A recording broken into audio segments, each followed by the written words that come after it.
महराज मलिक है अभी। महराज साहब, आपने कल देखा कि राशन कार्ड का मुद्दा जो है वो यहाँ पर उठा। उसके साथ साथ आपने ये देखा कि मुफ्त राशन के लिए भी बोला गया कि देखिए आप बीपीएल को भी इंक्लूड करिए, क्योंकि देखिए जब उमर साहब ने मैनिफेस्टो लाया था उन्होंने किसी एक तबके की बात नहीं की थी। आज जिन लोगों ने वोट दिए हैं, चाहे वो बीपीएल से बिलोंग करते हैं, वो भी पूछ रहे हैं, अबव पॉवर्टी लाइन वाले भी पूछ रहे हैं। तो आपको क्या लगता है कि राशन कार्ड जिस तरह से, अगर हम कहें, ना तो नए राशन कार्ड बन रहे हैं और जिनके बने उन्हें भी राशन नहीं मिल रहा, और जिस एरिया से आप आते हैं वहां पर भी बहुत ये खस्ता किसने हालत बोला? है। ये सवाल भाजपा ने किया। हाँ। मैं वही बात कह रहा हूं, चाहे जम्मू कश्मीर की आवाम मुझे देख रही है। जो लोग 10 साल में राशन कार्ड नहीं बना पाए, राशन कार्ड 15 साल, 15 साल से राशन कार्ड नहीं बना पाए, वो लोग क्या ही करेंगे? सरकार में तो 11 साल से हैं। उन भाजपा के लोगों को कोई अधिकार है बात करने का? जिसकी उम्र 45 साल है उसे इन्होंने राशन कार्ड नहीं दिया, रोजगार क्या देंगे? अब बोलते मोदी जी ने राशन दिया।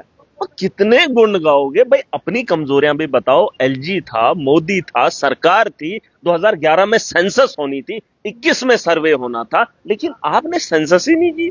मैंने कहा कल, शायद अगर आपने देखा होगा, मैंने कहा सोशो इकोनॉमिक हाँ। एक सर्वे हुई है, उसमें डोर टू डोर हुई है, वो जेन्युइन है। और उसके तर्ज भी अगर इन्होंने राशन कार्ड बनाए होते ना 21 को, सेंसस को छोड़ के, तो तब भी लोगों को राहत होती। नेशनल पॉपुलेशन एक स्कैम था, वो घर बैठे एक सर्वे हुई थी, उसी के तहत जो है राशन कार्ड बनाए गए। आज अगर इन्होंने इतने चुनाव जम्मू कश्मीर में 2011 के बाद करवाए, पूरे देश के अंदर, पूरे देश के अंदर, तो राशन कार्ड बनाने के लिए पता चला कि 18 साल का कौन है, आंकड़ा है आबादी कितनी है जम्मू कश्मीर की, इतना भी पता है एससी से कौन है, एसटी से कौन है, किसके कितने बच्चे हैं, लेकिन राशन कार्ड ये भी पता है कि कौन अलग रह रहा है, राशन कार्ड नहीं दे रहे। और ये लोग बातें करेंगे यहां ऐवान में आकर, यहां पर लोगों को बेवकूफ बनाएंगे। जिन्होंने 10 साल सरकार में बैठकर लोगों के राशन कार्ड नहीं बनाए, वो जम्मू कश्मीर का मुस्तकबिल क्या ही तय करेंगे? मुझे शर्म आती है, मैं इस ऐवान में हूं और जिस ऐवान के अंदर लोगों को बेवकूफ बनाने के लिए यहां पे नाच गाना हो रहा है, मदारी का खेल दिखाते हैं। जम्मू कश्मीर की बेहतरी के बारे में बात नहीं कर सकते और इनको कोई भी हक नहीं है कि यहां पर बात करें। इनके आज के भी सवाल देख लेना। मुझे तो अब शर्म आ रही है, मैं ऐसे ऐसे उम्र दराज लोगों के सामने भिड़ूंगा। आज बोलते, पहले एक बंदा उठा बोलता है मोदी जी ने जल जीवन लाया, चलते चलते चलते चलते बीच में पहुंच जाता है मेरे सांबा के अंदर जो है स्कीमें फ्रॉड है, वहां पर काम ही नहीं हुआ, मैं चाहता हूं मंत्री जी वहां पर आए, देखे वहां के क्या हालात है। भाई पहले तो मोदी जी की बड़ी तारीफें लेकर आता है, फिर बोलता है ये जल जीवन हमारा है, फिर खुद ही बोलता है कि हमारे इलाके में धांधली है। वही तो हम भी कह रहे हैं कि धांधली है, और 10 साल तुमने किया क्या? एलजी के दौर में ये माफिया आया, तुमने मुंह खोला? आज विपक्ष में बैठे हो, आज सवाल खड़े करोगे, तब क्यों नहीं किए जब तुम्हारा एलजी था? एलजी के खिलाफ क्यों नहीं बोले? आज भी एलजी है, पूछो एलजी से सवाल कि जल जीवन में घोटाला क्यों है। इनके घोटाले में खोलूंगा और इनके एक लंबी लिस्ट है हमारे पास। ये माफिया बने हैं, अब ये कौन लोग हैं मुझे नहीं पता। अगर ये क्रेडिट मोदी जी को देते हैं कि मोदी जी ने सारी स्कीमें लाई, मैं तो थक गया हूं मोदी जी का नाम सुन सुन के। सुन लीजिए, मैं कहता हूं इनको अपना काम गिनाओ। आप जब जम्मू कश्मीर के लीडर हो, एमएलए हो, जैसे मैं हूं, मैं तो अपनी बात करूंगा ना, मैंने 5 साल के अंदर क्या किया, मुझे क्या करना है।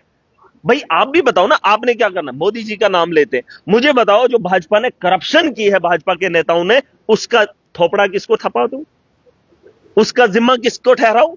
फिर तो मैं भी मोदी का नाम लेता हूं, फिर बोलते नहीं अच्छा काम मोदी जी का, बुरा काम किसका वो नहीं मुझे पता है। वो ये बोलेंगे नहीं ये मोदी जी के खिलाफ बोलता है, क्यों ना बोलूं? जब अच्छा काम गिनोगे तो बुरा भी सहना पड़ेगा, वो भी लेना पड़ेगा, और वो मैं आपको देकर आऊंगा। कहते हैं कि मोदी जी का एक विजन है कि करप्शन मुक्त भारत है उसका, लेकिन करने वाले जो बीजेपी के हैं, पूछो कितने हैं? उनको क्या मोदी जी अब एक एक को पकड़ेगा? वो देश का प्रधानमंत्री है, उस तक बात कौन पहुंचाएगा? ये तो लड़ने वाले हैं, बस ये बाजू उठाएंगे, मोदी जी तक बात कौन पहुंचाएगा? और अभी तो कहता हूं, अगर अच्छे गुण हैं, जो खराबी है वो भी बताऊंगा। और अगर ये नाम लेने के बगैर बात नहीं ना करते, ये बोलते जम्मू कश्मीर की भाजपा ने जम्मू कश्मीर के अंदर ये काम किया, मैं मानता, लेकिन जब ये बोलते रहते हैं, थका देते हैं मुझे, मैं भी तंग आकर फिर मोदी जी का नाम लेता हूं। भाई अगर मोदी जी की सब स्कीमें हैं और उसमें जो घोटाला है वो भी उसी का है, क्योंकि ये उसके अलावा बात ही नहीं करते। आज वॉकआउट हुआ, दूसरा सवाल था 10:10 पे बंदा पहुंचता है, 10 बजे आना था, पहला सवाल जब सुना दूसरा आपका था, आप थे ही नहीं, बोलता मैं वॉकआउट करूंगा, अब खबर बनाएंगे। ये तरीका है इनका, लोगों को बेवकूफ बनाएंगे। ये जाहिलों की जमात है, मुझे ऐसी नहीं चाहिए और ऐसा विधानसभा नहीं चाहिए। मैं चाहता हूं लोग बदलाव लाएं, नौजवानों को लाएं। मैंने बार बार कहा दूसरे हिंदू को लाएं, दूसरे कम्युनिटी के, ये जो एमएलए है इन्हीं का अपोजिट लाएं। नौजवान लाएं, पढ़ा लिखा लाएं, सूझबूझ वाला लाएं जो मुस्तकबिल बेहतर बनाए। आप कह रहे हैं कि भारतीय जनता पार्टी के विधायक इंटेलिजेंट और पढ़े लिखे नहीं। नहीं, पढ़े लिखे क्या इंटेलिजेंट हो गए? सूझबूझ वाला होना चाहिए। हर पढ़ा लिखा आदमी सूझबूझ वाला नहीं है। आप कितनी डिग्रियां लेकर आओ, देखो मैंने तो कहा था पिछले दिनों कि आप देखो जम्मू कश्मीर के अंदर पीएचडी करके लड़के शादी नहीं कर रहे हैं। वो कौन सी तालीम है जिस तालीम से ये ना समझ आए कि मुझे टाइम पे शादी करनी? वो कोई समझदार आदमी है? पढ़ने से लिखने से कोई आदमी समझदार नहीं होता है, ऐसा मामला नहीं है। और इस भरम में कोई ना रहे कि पढ़ लिख कर बड़ा आदमी हो गया, किसी ने 2-4 किताबें क्या पढ़ ली, रट्टा मार के 5 सवालों का जवाब क्या दे दिया, कुर्सी पे बैठ गया तो लोग मानने लग गए ये अब बड़ा वो हो गया। महान कोई नहीं है यहां पर, हर इंसान समझदार है, बस अपनी अकल का इस्तेमाल करना है। जिसके पास दिमाग है वही बेहतर है। मैं भी तो आया हूं, मेरे जैसा तो एमएलए कोई नहीं है। मैं अपनी सोच के साथ आया हूं, मैं अपने वजूद से आया हूं और मैं चाहता हूं बदलाव आना चाहिए। यहां पर जो माहौल है ये तो नाम पर आए हैं और नाम पे ही राजनीति करेंगे, नाम पे ही काम करेंगे और नाम पे ही लूट करेंगे। इनको पूछो माइनिंग का माफिया नहीं है। कल एक आदमी ने कहा, कहता फैक्ट्रीज को लाएंगे जम्मू कश्मीर के अंदर। मैंने बोला हाँ हाँ, जो अंदर का था रेत का भी तो तुमने ठेकेदार बाहर का लाया, शराब का ठेकेदार भी तो बाहर का है? बिहारियों का ठेकेदार भी बाहर का है, ईंट बाहर की है, सामान बाहर का, बोलो अंदर का रहा ही क्या है?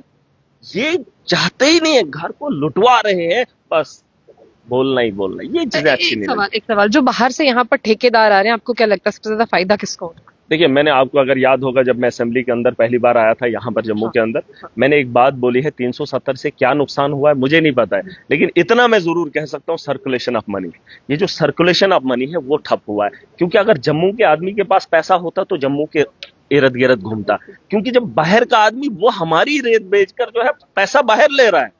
मुझे बताओ रोटेशन कहां है? अंदर से पैसा बाहर जा रहा है, बाहर से जब है ही नहीं कुछ, मतलब बाहर से कुछ आए। महाराजा का सपना यही था कि लखनपुर के इधर जो है किसी को इख्तियार ही नहीं होगा कि वो होटल खोले। बिल्कुल, उसने ये इख्तियार रखा था कि होटल हमारा होगा, हमारा आदमी खोलेगा और बेचने वाला हमारा होगा और खाने वाला पंजाबी होना चाहिए। कल एक बीजेपी का बोलता है लखनपुर में सोचा जाना चाहिए, हमारा बिजनेस ठप हो गया। यही तो बात पहले थी जब तुमने तालियां बजाई, यही तो वो बात थी जब तुमने लड्डू खाए।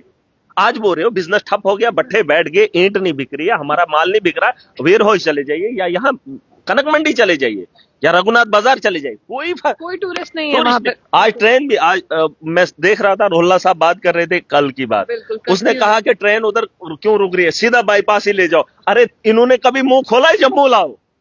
खोला कभी? वो तो कह रहा है जो कटरा में रुक रही है वहां से भी बाईपास ही ले जाओ। मैं भी कहता हूं कश्मीर डायरेक्ट जाए, लेकिन जम्मू के लिए भी डायरेक्ट आए, लेकिन ये मुंह नहीं खोलेंगे। यहां तो इनको पता ही नहीं है, इनको जब अक्ल ही नहीं है, अक्ल होती तो बात करते। वो कह रहा है कि डायरेक्ट लिफ्ट करो ट्रेन। मुझे बताओ टूरिस्ट इधर कब आएगा? कब जम्मू के होटलों पे बैठेगा? कब जम्मू की दुकानों से खरीदो फरोख्त होगी? इनको है शर्म? इनको बोलो कभी बात करें। बस बोलेंगे जब मोदी जी करेगा, ओ हमने अच्छा कर दिया, बुरा भी होगा तब भी। अरे विराट कोहली अगर 0 पे आउट होता है 3 बार तो लोग उसकी खिलड़े उतार देते हैं। तुम तो तारीफों के फूल जड़ रहे हो। आपने नहीं देखा अगर इंडिया की टीम कहीं हार जाए तो गंदी गंदी गालियां लोग देते, तुम निठल्ले, तुम नाअहल। अगर पाकिस्तान के से हार गए होते तो आपको क्या लगता है रोहित शर्मा की तारीफें करते? लोग करते, उनके पुतले जलाते। अरे ये तो गलत भी करेंगे तब भी ये तरीका इनका। भाई कुछ अच्छा भी करो यार, बोलो ट्रेन लाओ, यहां पर टूरिज्म को बढ़ाओ। जो बचा कुचा था वो भी लुटवा लिया तुमने। मैं गया था पिछले दिनों यहां वेव माल, वहां पे बस खाली वो बंदे हैं मिले, बाकी खरीदने वाला कोई नहीं है ना। जाओ मार्केट के अंदर, इधर जाओ रघुनाथ बाजार, मैं जाता ही नहीं, उधर क्या जाएंगे। जो पहले मैं देखता था वो तो है ही नहीं, तब तो लोकल ही थे। आज तो इन्होंने सब कुछ खत्म किया। और जो ठेकेदार है वो यहाँ बड़े बड़े होटलों में बैठते हैं, वो यहां से शाम को जाते हैं चंडीगढ़, यहां नहीं काम कारोबार यहां करते हैं, रेत यहां की बेचते हैं, फिर बाइयर सीधा रात को अगर रुकना है तो सीधा चंडीगढ़। मुझे बताओ जो यहां से माल लूट के लिए चंडीगढ़ लगाए तो यहां तरक्की कहां से होनी? तो इन लोगों को समझा दो, ये विधानसभा है, यहां पर लोगों के हित में बात होनी चाहिए। और आप अपने 10 सालों की नाकामी मत गिनाओ। तुम्हें कोई अधिकार नहीं एक तरफ से बोलोगे मोदी ने जल जीवन लाया, अभी बोला, सुन लेना। हाउस का मैं झूठ नहीं बोल, उसने कहा मोदी जी ने जल जीवन लाया, 70 स्कीमें थी, 70 में से जो है 30 पे काम हुआ है और वो भी गड़बड़ी वाले हैं। अब जो है 40 पे मंत्री जी काम कब होगा? भाई ये बात तो उससे पूछना, ये मिशन था। 30 स्कीमें साल एक भी नहीं हो गया और वो खत्म होगी। तुमने मिशन का जनाजा निकाल दिया, तुमने जम्मू कश्मीर के लोगों को लूटा, खुद बोल रहे हो, खुद बता रहे हो, और मैं कैसे मान लूं? और लोग बोलते हैं ये देश में आता है, ये जज्बात। मारे जज्बात में नहीं हो, अकल के पर्दे खोलो। ये बोल क्या रहे हैं?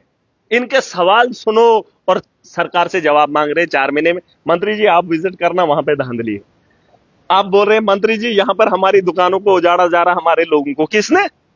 अरे ये लोग कैसे मानेंगे कि ये सरकार ने उजाड़? सुन लीजिए, ये दुकानें किसने उजाड़ी?